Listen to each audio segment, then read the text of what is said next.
Assalamualaikum warahmatullahi wabarakatuh. Perkenalkan, nama saya Nairul Imratu Zakia. Saya di sini akan mempresentasikan tentang modul kegawat daruratan dengan konsep fisioterapi kegawat daruratan pada stroke dan SCI. Kemudian, apa sih stroke itu? Stroke adalah penyakit yang mematikan ketiga di Indonesia. Terapi dan treatment harus selalu kita kembangkan untuk menangani pasien stroke ini, untuk menekan angka mortalitas dan morbiditas dari pasien stroke itu sendiri. Pada stroke, terdapat kelumpuhan setengah atau hemiplegia, seperti itu. Stroke itu memiliki dua tipe. Yang pertama, ischemic. Prevalensi terjadinya stroke ischemic ini yaitu 85%, sedangkan yang kedua itu ada hemorrhagic. Untuk prevalensinya itu hanya 15%. Kenapa sih otak itu terlalu sensitif?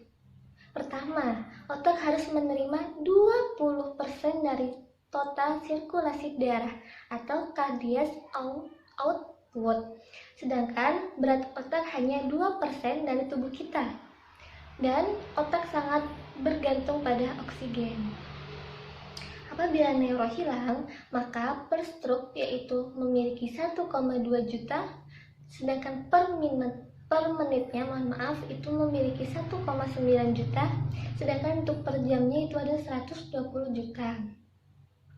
Jadi fast itu pertama fast dropping, untuk A-nya itu arm weakness, untuk S-nya itu ada speech difficulty, untuk T-nya itu ada time to all. Untuk CPSS atau yang biasa kita kenal dengan Kinkinate Pre-Hospital Stroke Scale. Untuk pemeriksaannya, pertama kita periksa pasien, adakah ketidaksimmetrisan pada wajahnya, misalkan ketika tersenyum. Untuk kedua, kita lihat apakah bisa pasien mengulurkan tangannya selama 10 detik dengan menutup mata. Untuk yang ketiga, bisakah pasien menirukan kalimat yang kita ucapkan. Kemudian, jika pasien mengalami satu kelainan dari yang kita tanyakan di atas tadi, maka kemungkinan besar pasien bisa mengalami stroke, yaitu sekitar 72%. Kemudian, untuk derajat dari keparahan stroke itu sendiri, yaitu ada 0. 0 itu tidak ada gangguan sama sekali. Kalau 1, berarti PX atau pasien masih bisa melakukan aktivitas yang ringan-ringan saja. Untuk derajat kedua, berarti PX masih bisa melakukan aktivitas, masih bisa berjalan tanpa bantuan, dan masih melakukan aktivitas-aktivitas yang ringan.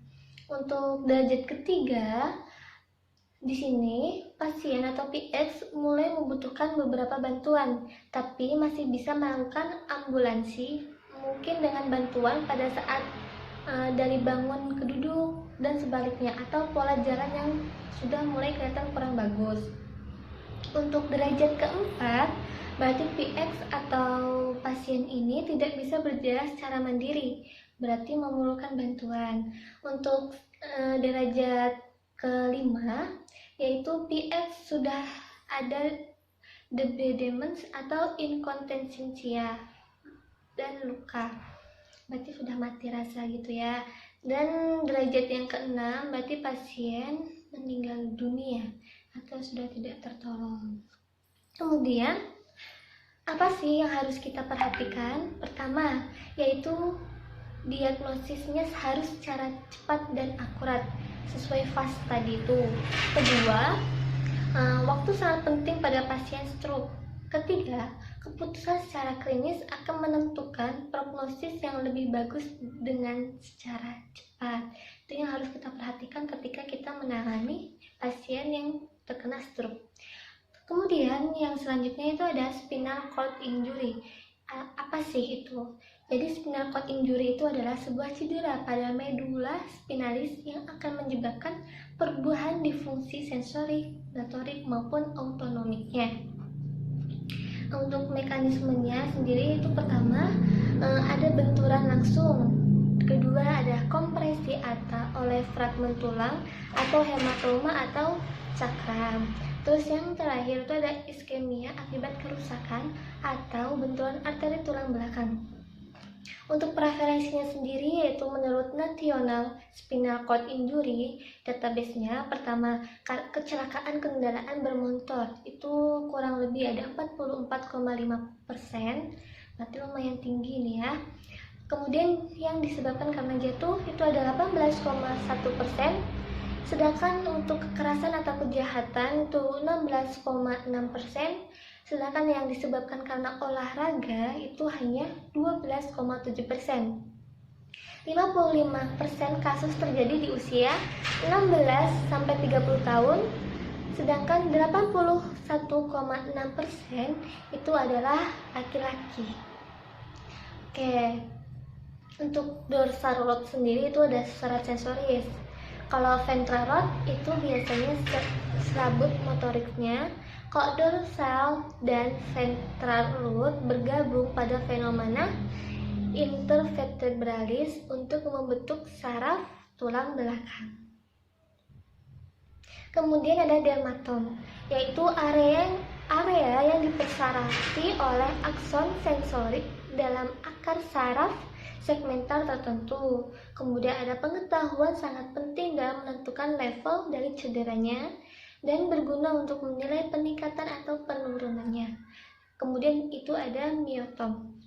Myotom ini akar saraf segmental yang menginversi otot. Kemudian penting untuk menilai tingkat cedera seperti AGA, yaitu C5 fleksi siku, C6 ekstensi pergelangan, C7 ekstensi siku, C8 fleksi jari, dan T1 jari ABD di jari kelingking. Sedangkan untuk AGB yaitu L2 hip fleksi, L3 knie ekstensi, L4 ankle dorsifleksi, sedangkan untuk L5 yaitu jari kaki ekstensi. Kemudian untuk S1-nya itu ada ankle plantar fleksi atau jinjit. Untuk klasifikasinya itu ada tetraplegi. Untuk klasifikasinya yaitu ada tetraplegi. Yang pertama deformitas yang mengalami kelumpuhan. Ekstremitas yang mengalami kelumpuhan pertama ada paraplegi, yaitu kerusakan di torakal, lumbar, sacrum, dan kelumpuhan di kedua kakinya.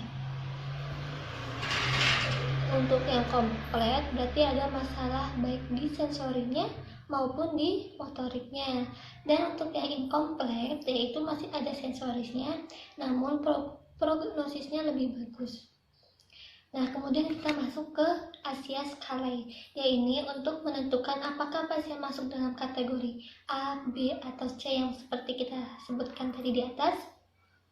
Untuk A berarti komplit, tidak ada sensori maupun motori di area injury. Sedangkan untuk B berarti incomplete, ternyata masih bisa merasakan, pasien ini masih bisa merasakan tapi belum bisa menggerakkan, atau ada sensori tapi tidak ada motorisnya.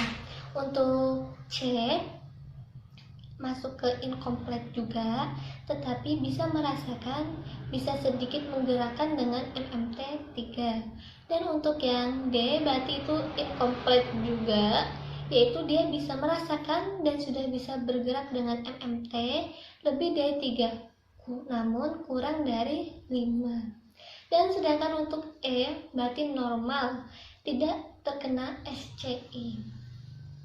Kemudian kita ada pre-hospital, berarti apa yang bisa kita iniin? Pertama evakuasi.